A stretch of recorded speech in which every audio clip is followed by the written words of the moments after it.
It's time to save seeds from our sweet peas, and I've just got the very final blooms that are coming in now, but we have managed to leave plenty of blooms on the plant that are now seed heads, and they are drying off really well now.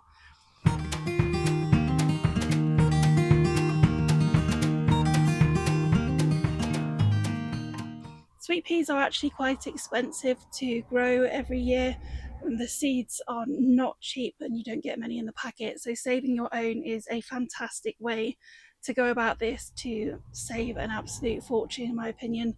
So we're going to have a look at that now. If your plants have really struggled and they didn't do very well, then the chances are that you've already cut them down. However, if your plants have done really well this year and you've managed to keep them on, then hopefully you've got plenty of seeds to save for the next couple of years as well.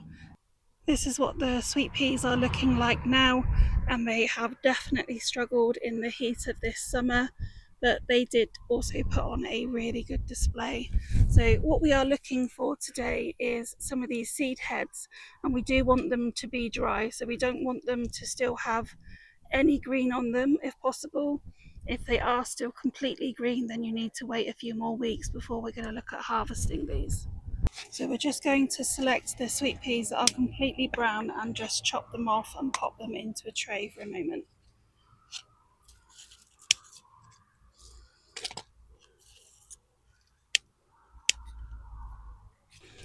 So all we need to do now is open them up individually and pop them into a tray, and you should see that the seeds are already nice and brown, and how we find them in the packets when we buy them. If they're a little bit green, there's a possibility they will dry out and they'll be absolutely fine. However, you may find that they're actually not viable. So just try and leave them on and let them get completely dry if possible.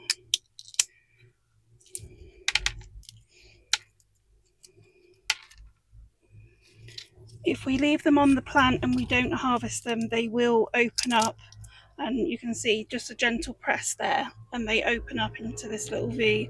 That's what they're going to do on the plants, and then they will drop their seeds and they will possibly germinate. I had some germinate from last year because I'm usually pretty lazy about actually removing. Whoop, there you go, that one just exploded. So if they are really ready to go, you may find that that happens. This one is a smaller seed. Now that could just be a different variety rather than there's anything wrong with it. Those two are too green, so I'm not going to be doing those. Ooh, that one's exploded as well.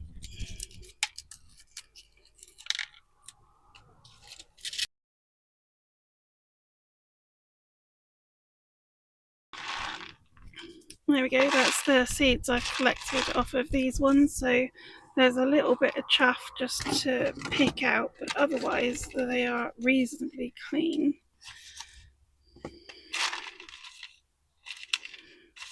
The next step with these is going to be to leave them in the house to dry for about a week, and then from there they can either be popped into a glass jar or into some paper envelopes.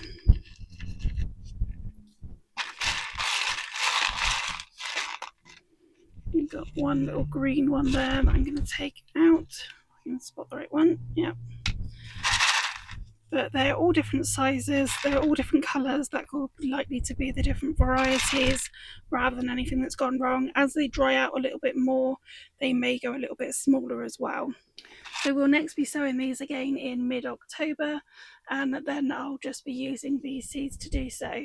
I hope you really enjoyed this grow along and that you had plenty of flowers to take into the house as well as cut flowers. It has been a really difficult year for them with all this very hot weather, but hopefully you'll feel confident in order to grow them again and see how they do next year as well. If you have any feedback, I would really appreciate that, or if you'd like to share photos, I'd love to see that as well. And I hope you'll join us for the next grow along.